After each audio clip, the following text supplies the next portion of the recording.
परिवार के सभी सदस्यों को जय श्री श्याम। मित्रों, आज मैं आपके लिए एक ऐसी वीडियो लेकर के आया हूं जिसमें सनातन धर्म से जुड़े बहुत सारी मान्यताएं हैं, लेकिन इसके बारे में हमारे बच्चे, यहाँ तक कि हम लोग भी बहुत कुछ नहीं जानते। लेकिन मैं कोशिश करूंगा इस वीडियो के अंदर में छोटी सी जानकारी के जरिए कुछ महत्वपूर्ण जानकारियां आपको मिले। तो सबसे पहले आने वाली इस 23 जनवरी को जो हमारी बसंत पंचमी का उत्सव मनाया जा रहा है, उसके लिए आप सबको बहुत बहुत हार्दिक शुभकामनाएं। तो चलिए शुरू करते हैं वीडियो को ज्यादा समय ना लेते हुए। और इस वीडियो में मैं आज आपको बताने वाला हूं कि बसंत पंचमी का महत्व क्या है, इस पर हमें क्या करना चाहिए और ये क्यों मनाई जाती है। तो शुरू करते हैं, चलिए। ये सृष्टि है अंकों की और आप भी जुड़े हैं अंकों से। क्या आप जानते हैं भाषा अंकों की? आइए हमारे साथ और जानें क्या बोलते हैं अंक आपके। बसंत पंचमी का महत्व क्या है? दोस्तों, बसंत पंचमी को देवी सरस्वती का जन्म दिवस भी माना जाता है, इसलिए बसंत पंचमी के दिन को सरस्वती जयंती के रूप में भी मनाया जाता है। जिस प्रकार दिवाली धन और समृद्धि की देवी लक्ष्मी की पूजा का पर्व है और नवरात्रि शक्ति और वीरता की देवी दुर्गा की पूजा का पर्व है, उसी प्रकार बसंत पंचमी ज्ञान और बुद्धि की देवी सरस्वती की पूजा का पर्व है। अब इस दिन हमें करना क्या चाहिए जिससे कि माँ सरस्वती प्रसन्न हो, उनको अच्छा लगे और हमारे जीवन में भी उनका आशीर्वाद प्राप्त हो। तो बसंत पंचमी पर यदि हम पीले रंग के वस्त्र पहनते हैं तो बहुत अच्छा होता है, क्योंकि बसंत पंचमी पर पीले रंग का महत्व माँ सरस्वती को दिव्य ज्ञान और बौद्धिक विकास के प्रतीक के रूप में दर्शाता है। इसके अलावा पीला रंग बसंत ऋतु से अटूट रूप से जुड़ा हुआ है। जैसे कि सर्दियों का उदास मौसम छटता है, सरसों के खेत खिल उठते हैं और पूरा इलाका, पूरा जीवन चमकीले पीले रंग से ढक जाता है। बात करते हैं माँ सरस्वती किन चीजों से खुश होती हैं और हमें माँ सरस्वती की बसंत पंचमी के दिन किस तरह से पूजा आराधना करनी चाहिए। देवी सरस्वती को सरसों और गेंदे के फूल अर्पित करने चाहिए, क्योंकि उनको ये बहुत भाते हैं। अगर जब उनकी पूजा अर्चना करें तो सबसे पहले माँ सरस्वती की कोई मूर्ति प्रतिमा यदि आपके पास हो तो उसको अच्छे से स्नान करा करके पंचामृत से उसकी पूजा कर सकते हैं, या फिर माँ सरस्वती की आप फोटो तस्वीर भी ले सकते हैं। इस पंचामृत से स्नान कराने के बाद आप उनको स्थान दीजिए और फूल फल मिठाई उनको अर्पण करिए और इसके साथ आप माँ की पूजा अर्चना कीजिए, उनकी आरती कीजिए। माँ का आशीर्वाद आपको जरूर मिलेगा। इसके साथ आपको जब पूजा करें तो आपको किन चीजों का ध्यान रखना चाहिए। आप बसंत पंचमी के दिन जब माँ सरस्वती की आराधना पूजा करते हैं तो आपको पीले रंग के वस्त्र पहनने चाहिए, क्योंकि पीला रंग इस दिन के लिए बहुत ज्यादा शुभ माना जाता है और ज्ञान एवं ऊर्जा का प्रतीक है। इसलिए यदि आप पीले रंग के वस्त्र पहनकर और पीले रंग के फूल और मिठाई माँ को अर्पण करते हैं तो माँ की पूर्ण आशीर्वाद आपको प्राप्त होता है। जब आप और माँ किस चीज से प्रसन्न होती है, इस चीज के ऊपर ध्यान दीजिएगा, क्योंकि मैंने पहले भी कहा है कि हम जानते तो बहुत कुछ है लेकिन मानते नहीं है। तो अब हमें और किन चीजों का ध्यान रखना चाहिए जिससे कि माँ सरस्वती की हमें कृपा प्राप्त हो। जब आप वाणी के नियमों का पालन करते हैं तो माँ सरस्वती आप पर प्रसन्न होती हैं। वे आपकी वाणी को ऐसे शक्ति प्रदान करती हैं कि आपके बोले गए शब्द इच्छित प्रभाव उत्पन्न करते हैं। यानी जो आप अपनी इच्छा करते हैं, जो आप अपना मैनिफेस्टेशन करते हैं, वो प्रभावित होता है, उसको शक्ति मिलती है और मैनिफेस्ट भी होता है। और जिनके लिए बोले जाते हैं, जिनके लिए आप बोलते हैं उन शब्दों को, जिनके लिए प्रार्थना करते हैं, उनके लिए भी ये शब्द लाभकारी सिद्ध होते हैं। और क्या करना चाहिए? जो माता पिता हैं, जिनके घर में बच्चे हैं, इस दिन उन लोगों को अपने बच्चों को पढ़ाई लिखाई से संबंधित शिक्षा ज्ञान देना चाहिए। उनको यदि वो पढ़ना लिखना, कोई बच्चा भी छोटा है और वो पढ़ाई की तरफ उसको अब आगे स्कूल में एडमिशन कराना, आने वाले महीने में जैसे मार्च में स्कूल में नए एडमिशन होते हैं, तो इस दिन से यदि वो घर पर ही अपने बच्चों को पढ़ाई लिखाई शुरू कराते हैं तो माँ सरस्वती जो ज्ञान की देवी है उनका आशीर्वाद उनको पूर्ण रूप से प्राप्त होता है और वो विद्या में आगे अच्छे से पढ़ाई कर पाते हैं। इस दिन नए बिजनेस को शुरू करना भी बहुत उत्तम माना जाता है, विशेषकर जो पढ़ाई लिखाई से संबंधित कार्य करते हैं, जैसे कि कोई ट्यूशन पढ़ाते हैं, इंस्टीट्यूट है, यदि वो लोग इस दिन अपना स्टार्ट करते हैं तो उनके लिए ये दिन बहुत ज़्यादा शुभकारी होगा, उनके व्यवसाय के लिए, उनके इंस्टीट्यूट के लिए। और यदि बात करें पारंपरिक रूप से बसंत पंचमी को विवाह और अन्य महत्वपूर्ण अनुष्ठानों के लिए सबसे शुभ दिनों में से एक दिन माना जाता है। इस दिन आप बिना पंडित जी से, बिना किसी ज्योतिषी से मुहूर्त निकलवाए बिना यहाँ आप कोई भी अच्छा कार्य, अपना शुभ कार्य कर सकते हैं। घर बनवाना है, घर में कोई मांगलिक कार्य करने हैं, यदि कोई विवाह आदि का भी कार्य है तो वो भी आप कर सकते हैं इस दिन, क्योंकि इस दिन ग्रहों की स्थिति देखे बिना कोई भी मांगलिक कार्य या धार्मिक कार्य किया जा सकता है। चलिए अब बात करते हैं कि बसंत पंचमी को हम और ऐसा क्या करें जिससे कि माँ सरस्वती की कृपा, उनका आशीर्वाद हमें प्राप्त हो। तो कुछ उपाय, कुछ रेमेडीज हैं जो मैं आपको बता रहा हूँ, यदि वो आप करते हैं तो माँ सरस्वती की आशीर्वाद और उनकी कृपा आपको जरूर मिलेगी। आपको करना क्या है, जिस दिन जब आप बसंत पंचमी के दिन माँ सरस्वती की आराधना पूजा करेंगे तो आपको पास, यदि आपका कोई भी बही खाता है जिसमें आप अपना हिसाब किताब लिखते हैं या अपना कोई भी कार्य करते हैं, वो पुस्तकें, वो पेन, वो किताबें आप माँ सरस्वती के श्री चरणों में उनके पास रखें। इससे होगा क्या, जब आप पूजा आराधना करेंगे तो आपकी जो किताबें, वो पुस्तकें हैं, उनको एक नई शक्ति प्राप्त होगी, माँ का आशीर्वाद प्राप्त होगा और वो चीजें आपके लिए ज्यादा फलित होंगी। तो ज्ञान और सफलता का आशीर्वाद पाने के लिए आपको वो पुस्तकें, वो किताबें पूरे दिन और अगले दिन तक माँ की जो आपने प्रतिमा या तस्वीर रखी है उनके पास रखें। जैसे कि मैंने बताया, आपकी पुस्तक हो सकती है, आपके पेन हो सकते हैं, पेंसिल हो सकती हैं, बच्चों की नोटबुक हो सकती हैं, वो चीजें आप रख सकते हैं।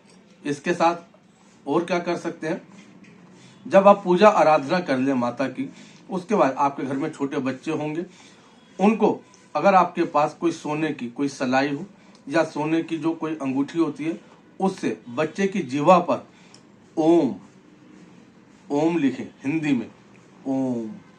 यदि वो आप लिखते हैं तो जो बच्चा है उसकी वाणी, उसकी बुद्धि को स्मृति, उसकी जो दिमाग है वो बहुत तेज होगा, उसकी स्मृति बहुत अच्छी होगी, पढ़ाई लिखाई में वो बच्चा आगे अच्छा कर पाएगा। तो यदि आपके पास सोने की ऐसी कोई चीज ना हो तो घबराए नहीं। इसके लिए आप एक काम कीजिएगा, फिर हल्दी की जो गांठ होती है, साबुत हल्दी जो होती है, वो हल्दी लीजिएगा और बच्चे की जीवा पर, जीभ के ऊपर ओम लिख दीजिए। इससे बच्चे को सद्बुद्धि प्राप्त होगी और माँ सरस्वती का आशीर्वाद भी प्राप्त होगा। इसके साथ जब आप पूजा आराधना करें तो आप सरस्वती का शक्तिशाली मंत्र है वो आप कर सकते हैं।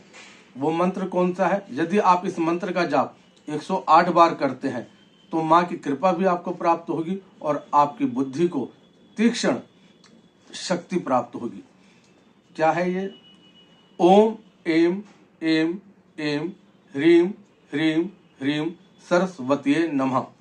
यदि इस मंत्र का आप 108 बार जाप करते हैं तो ये आपके मन, बुद्धि और आपकी वाणी को वाक पटुता प्रदान करने के लिए देवी सरस्वती का आशीर्वाद प्राप्त करने का आह्वान करता है।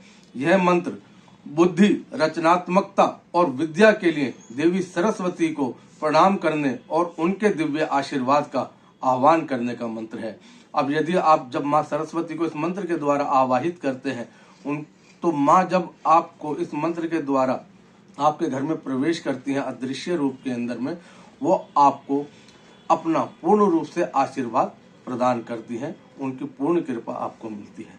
और यदि जिन लोगों को ये मंत्र करने में दिक्कत आती है, कठिनाई है, तो माँ का एक बहुत ही शक्तिशाली मंत्र और भी है जो पूरी दुनिया में विख्यात है, और वो मंत्र है गायत्री मंत्र। यदि आप ये मंत्र ना कर पाए तो आप माँ का गायत्री मंत्र का जाप 108 बार जरूर करें। यदि ये मंत्र आप करते हैं तो आपको माँ की पूर्ण कृपा प्राप्त होगी, आपको अपनी पूजा का संपूर्ण फल प्राप्त होगा। गायत्री मंत्र को हिंदू धर्म के सभी मंत्रों में सबसे सार्वभौमिक मंत्रों में से एक माना जाता है, जो ज्ञान के सिद्धांत और आदिम सूर्य के प्रकाश के रूप में सार्वभौमिक ब्रह्म का आह्वान करता है। तो दोस्तों, ये कुछ चीजें थी। यदि आप इन उपायों को इस तरह से पूजा आराधना करते हैं तो इस दिन जो भी आप मैनिफेस्टेशन करेंगे, जो भी आप अपनी आपके मन के अंदर में कोई भी आपकी इच्छा है, कोई ऑब्स्टेकल्स आपकी लाइफ में चल रहे हैं, कोई परेशानियां दिक्कत आपकी लाइफ में चल रही हैं, यदि इस तरह से आप पूजा आराधना करते हैं, मंत्र का जाप करते हैं, तो मेरा को पूर्ण विश्वास है कि आपके जीवन में से सब बाधाएं दूर होंगी और आपकी हर इच्छा पूर्ण होगी। इसके साथ मैंने डिस्क्रिप्शन में आपको माँ सरस्वती के 108 नामों के भी लिस्ट दी हुई है। आप चाहें तो माँ के 108 नामों का भी आप उच्चारण कर सकते हैं। और भी चीजें हैं, आप यदि उनको पढ़ेंगे तो बसंत पंचमी से रिलेटेड आपको और भी जानकारी मिलेगी। चलिए अब बात करते हैं कि बसंत पंचमी किस दिन है, इसका शुभ मुहूर्त क्या है पूजा का। यदि आप उस समय पर करते हैं, देखिए वैसे तो आप पूरे दिन कभी भी कर सकते हैं, लेकिन कुछ घड़ियां कुछ समय ऐसा होता है, यदि उस समय पर आप उन चीजों को करते हैं तो उसका जो फल है, उसके जो मैनिफेस्टेशन है वो और ज्यादा पावरफुल हो जाती है, और ज्यादा वो चीजें आपके जीवन में घटित होती हैं, उसका फल आपको और बहुत ज्यादा जल्दी मिलता है। तो बसंत पंचमी के दिन आपको क्या करना चाहिए और किस समय करना चाहिए, थोड़ा ध्यान से सुनिएगा। बसंत पंचमी के दिन यदि आप पीले वस्त्र पहन करके माँ की पूजा आराधना करते हैं तो बहुत अच्छी बात है। यदि पीले वस्त्र ना हो तो सफेद वस्त्र भी आप धारण करके पूजा अर्चना कर सकते हैं। और यदि सफेद वस्त्र भी ना हो तो जितने हल्के से हल्के कलर के कपड़े आपके पास हो वो कपड़े पहन सकते हैं आप। और आप सरस्वती माँ का कवच का भी पाठ आप कर सकते हैं यदि आप करना चाहें तो, वरना जो मंत्र बताए यदि वो भी करेंगे तो भी होगा। लेकिन वही कहते हैं ना कि शुभ कार्य जितने ज्यादा करे जाए, पूजा पाठ जितनी ज्यादा अच्छे से करी जाए, उसका फल उतना ज्यादा मिलता है। तो यदि आप सरस्वती कवच का पाठ कर सकते हैं तो वो भी जरूर कीजिएगा। और ऐसा माना जाता है कि इससे बुद्धि को मजबूती मिलती है और एकाग्रता बढ़ती है। सनातन धर्म के अनुसार बसंत पंचमी, ध्यान से सुनिएगा, सनातन धर्म के अनुसार बसंत पंचमी माघ चंद्र मास की शुक्ल पक्ष की पंचमी को मनाई जाती है। इस बार की जो बसंत पंचमी की तिथि है वो 23 जनवरी को शुरू हो रही है। जब 23 जनवरी रात को 12 बजे शुरू होगी तो जो बसंत पंचमी का जो समय है वो 2:28 से हमारी बसंत पंचमी शुरू हो जाएगी। और इस तिथि का समापन यानी ये संपूर्ण जब होगी तो 24 तारीख यानी 24 जनवरी 2026 को अर्धरात्रि में, यानी जब 24 तारीख की जब रात शुरू होगी तो रात को 1:46 पर यह संपूर्ण हो जाएगी।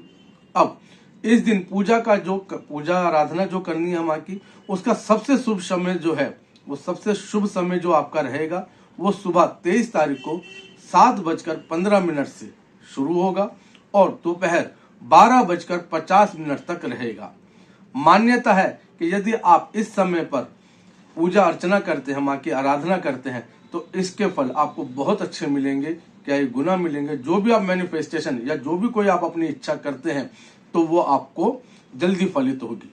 तो दोस्तों, मेरे को पूरी उम्मीद है कि आपको आज की ये जानकारी इस वीडियो में अच्छी लगी होगी।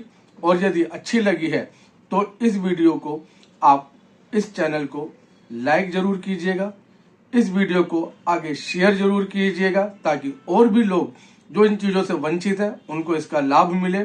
और यदि आप मेरे चैनल पर पहली बार आए हैं तो चैनल को लाइक, शेयर और सब्सक्राइब जरूर कीजिएगा। तो फिर मिलेंगे एक नई वीडियो के साथ। और दोस्तों, वीडियो मेरी थोड़ी लेट आती है, थोड़ा समय नहीं मिल पाता है क्योंकि व्यस्तता होती है जिस कारण वीडियो बनाने में टाइम लगता है। और मैं सच बताऊं, मेरे पास पहले से कोई स्क्रिप्ट तैयार नहीं होती। कोई भी जब त्योहार आता है या कोई भी उत्सव का दिन आता है या कोई भी चीज जब मेरे को बनानी होती है, जब मेरे दिमाग में आती है, मैं तभी उसको समय निकाल करके थोड़ा सा और इन वीडियो को बना देता हूं आप लोगों के लिए, जिससे कि आप लोग हमारे साथ जुड़े रहें, बने रहें और आपको ज्यादा से ज्यादा लाभ मिलता रहे।